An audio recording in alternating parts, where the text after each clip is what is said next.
Hello, my name is Andy and I am the Village Idiot. I'm armed with a car and a GoPro and an unhealthy amount of time on my hands. I'm using that time to attempt to visit every civil parish in England.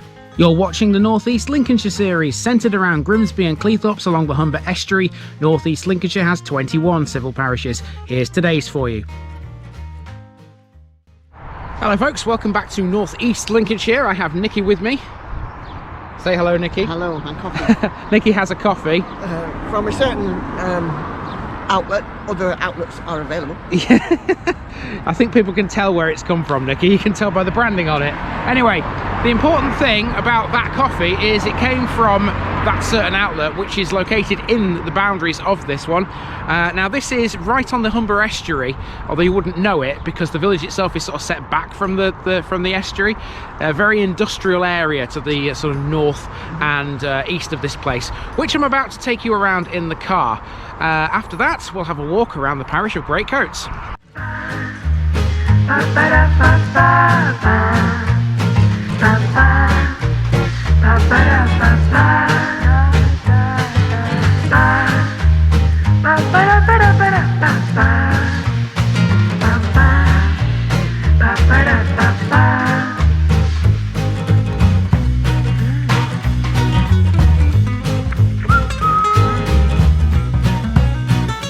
Here's my disclaimer for people who may be watching me for the first time. I say things as I would in my native accent and dialect. As a result, I may not pronounce things in the same way as the locals do. Remember, I'm a visitor. It's impossible to know everything. Leave me a comment, spin me a like and bash that subscribe button. Let's get to today's parish video. Welcome to Great Cotes, one of the longest villages in the county and one of the newer parishes in North East Lincolnshire, having been re-established in 2003. It's made up of a narrow strip of land running in a southwest to northeast fashion, with Great Cotes railway station approximately in the centre. Half of it lies within a conservation area. The parish extends north to include part of the South Humber Bank industrial area, including Grimsby's Novartis plant and the site of the former British titanium products or Tioxide plant. Human habitation here dates to at least the 11th century. In the Domesday Book, the village was recorded as Great Cotes, but at that time, Cotes was spelt C-O-T-E-S. It was quite a small place all the way up until the late 19th century. In 1887, it only consisted of around 20 dwellings. Up to that point, the most it had ever had was 46. Thanks to the industrialisation of the Humber estuary, massive growth occurred from the 1950s onwards, which changed Great Cotes immeasurably. It's now essentially contiguous with Grimsby, the urban spread of the town reaching Great Cotes by the 1980s. Although not in its boundaries, the village is overlooked by a former biscuit factory. It's a village of railways, war memorials and plants. It's Great Cotes. Let's go.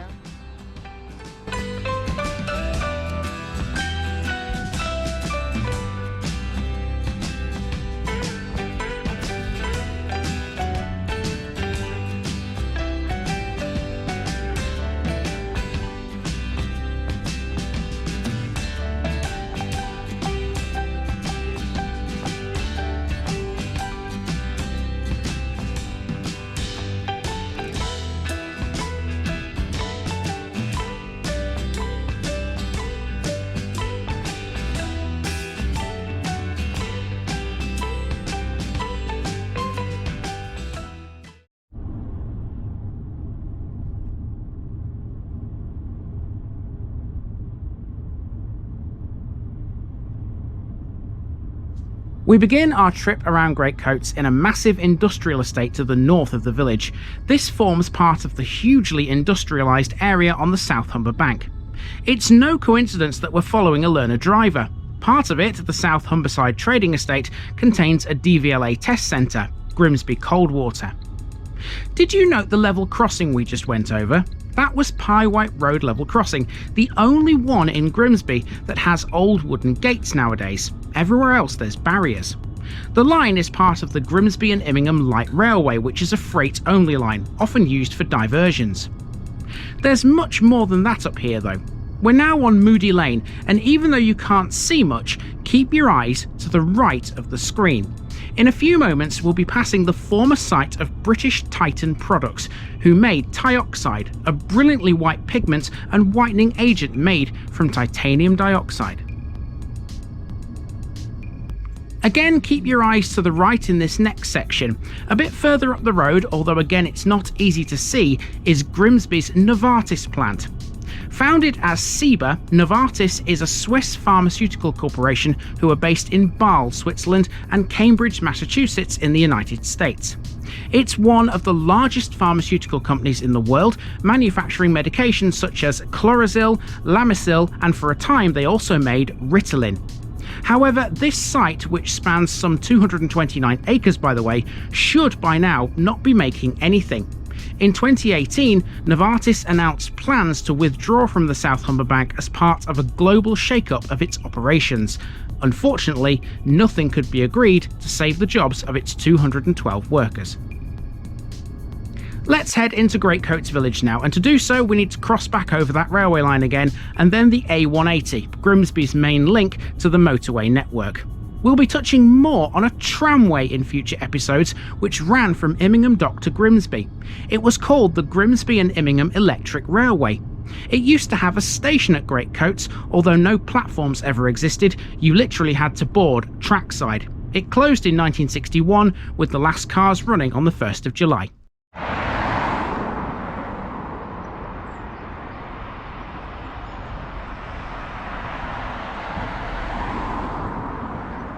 Our main walk starts on Woad Lane and straight away we found something interesting. Well, Nikki did. Here's some poppy-shaped yarn bombing. Just a few paces away from the tree where that's located is a postbox and a parish notice board. Tick off Great Cotes, folks. 19 left in North East Links. Woad Lane is a long, straightish road which runs towards Great Cotes railway station. Almost at that station, you'll encounter this little garden. This is a war memorial garden. This bench commemorates 3 men who lived on Woad Lane. Great Cotes has quite a lot of war memorials dotted all over the parish, more than your average village. It also has lots of planters for Great Cotes in bloom, and there's a few of these too, bug hotels, last seen in Leicestershire ages ago. And the village sees plenty of these, trains. Most of them flash past on the Cleethorpes to Barton railway line, and with great regularity. So I had to run to the crossing there because I could see that. Oh, hang on. They're coming down again. I can't believe that. That's what, less than 5 minutes between trains? Yeah, no, it's okay, we'll wait. We've got time. It'd be nice if it were a bit warmer and sunnier, but we can wait. So, as I was just about to say before the lines came down again, I had to run to the crossing because I thought, oh, there's a train coming. I love catching trains when they go past crossings. You know I do. But in doing so I missed a couple of things, so I went back to catch a couple of things along here, and then lo and behold the lines have come down again. But anyway, it's a good place to stand and wait because as you can see, Great Cotes has a station which we'll talk about next.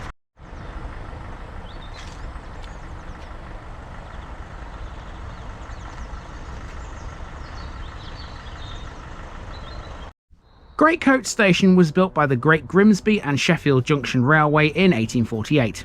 The original station building still stands, but these days it's unmanned. The station and all trains serving it are operated by East Midlands Railway these days, and have been since 2021 when they took over from Northern Rail. The normal Monday to Saturday service at Great Cotes is 1 train every 2 hours between Cleethorpes and Barton upon Humber.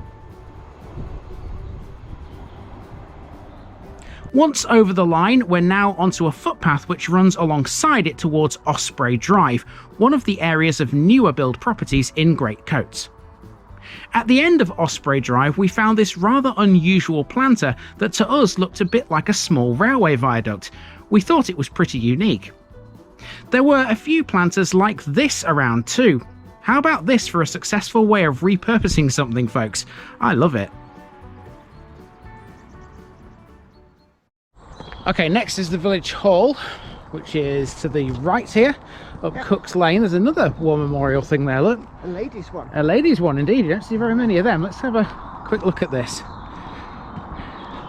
I think the women are quite often forgotten in the war, aren't they? They were. Actually, believe it or not, to me, that looks like a silhouette of the Queen when the Queen was in the forces. It might be, actually. It could well be. Anyway, Cook's Lane and Village Hall.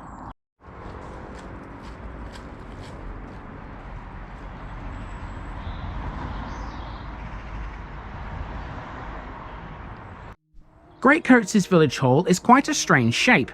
This is sometimes known as the venue in the village. It opened to the public in July 2013 and it can hold up to 120 people. In one corner of the car park is another garden. This is pretty new because it marks the Platinum Jubilee of Queen Elizabeth II. There's also an iron beacon featured in another corner of the car park. The hall was built to replace the village reading room, which closed in 2004. It was designed in 2008 and built over a period of 9 months between 2012 and 13. The roof is clad in standing seam zinc, taking on the appearance of the nearby church. After the village hall, there's a patch of grass, across which there's a network of footpaths. We're after the one that leads to the left, although the one leading straight ahead goes towards the manor house. This one heads into a housing estate, one that was built by Chartdale Homes in the 1990s. Okay, so now we're into another new build area. Not here for very long, we're just sort of skirting through this one. But Great Cotes is a mix, isn't it, of new and old. It's not really one set housing style. So, you know, a bit of a mix if you come here. Let's keep on walking.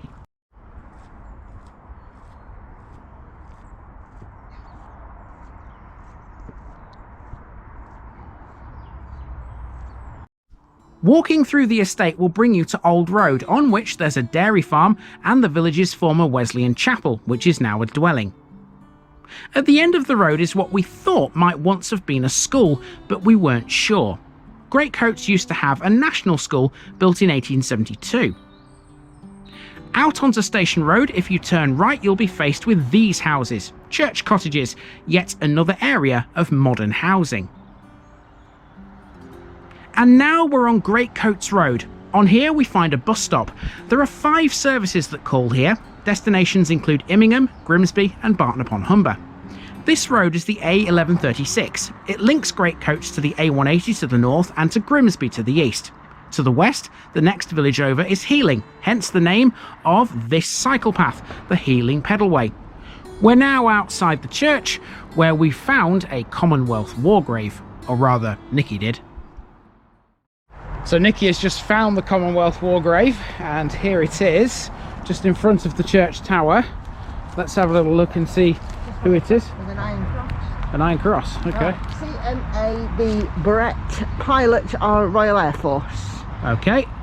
Which war? 1941's age 19, so yeah, Second World War. Second World War, okay.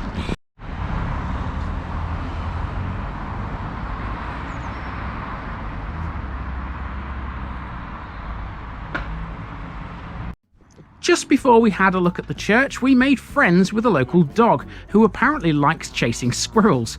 There are plenty of them around here, let me tell you. We noticed another war grave here as well. Here lies Herbert Lewis, a captain in the Royal Field Artillery's 1st North Midland Ammunition Column. St Nicholas's Church dates from 1200, but there have been many extensions through the centuries. It's a Grade 1 listed building built mainly from ironstone. It contains medieval glass with the arms of the Barnardistons, who were lords of the manor of Great Cotes in medieval and Stuart times. Sir Thomas Barnardiston has the distinction of being the original Roundhead, a nickname given to him by Queen Henrietta Maria, the wife of Charles I. The church has 2 very lovely old brasses in memory of the Barnardistons. One of them depicts Thomas and Lady Barnardiston with their 7 sons.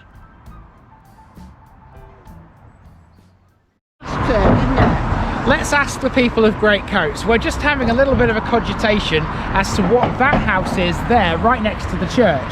Now there's a path from the churchyard that leads to that, which makes us believe it's something to do with the church. Either a rectory or a vicarage. However, this house here is the old rectory. Yeah, but it's not the new rectory. It could be. But there's nobody living in that at the moment. No, it's unoccupied. Yeah, what gives? What gives? Is that a rectory? Is it a vicarage? What is it? Let us know. Large house, the accommodation's over 3 floors. So it's a very big house, which is not unusual for a house where a verger, a vicar or somebody would live and have people stay with them in relation to the church. So, because this is obviously quite a large one too, but yeah, I want to know. Okay, well we both want to know. We all want to know.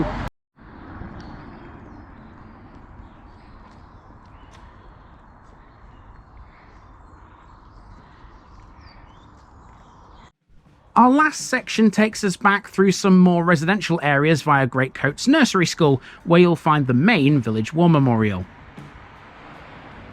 This is Meadowbank, another estate built fairly recently. Running along the back of this street, there are not just one but two schools, John Whitgift Academy and Great Cotes Primary School, neither of which is within the parish boundaries. That means Great Cotes' only school is the nursery school. Meadowbank is connected to another street called Ferndown, and here you'll come across some fabulous pine trees. No wonder then there's a lot of squirrels around.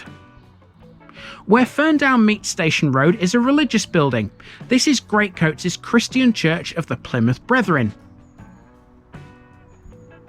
And a right turn takes you past the site of Great Cotes' now demolished Primitive Methodist Chapel and back to the level crossing. And wouldn't you just know it, the barriers were down again. Well, if you're a fan of trains, you're definitely getting your fix today. Here comes another one.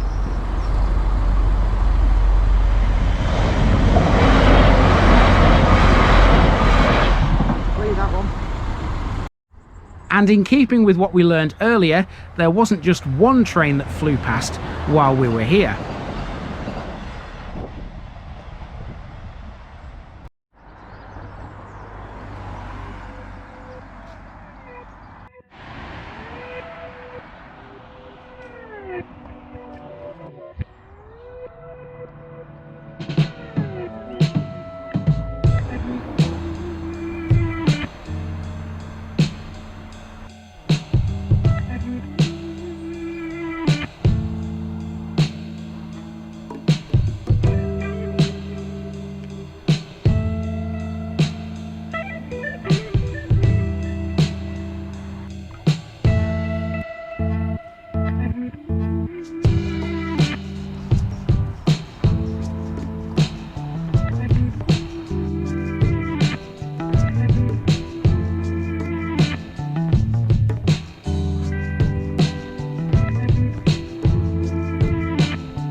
And to get back to the car, we're using a footpath.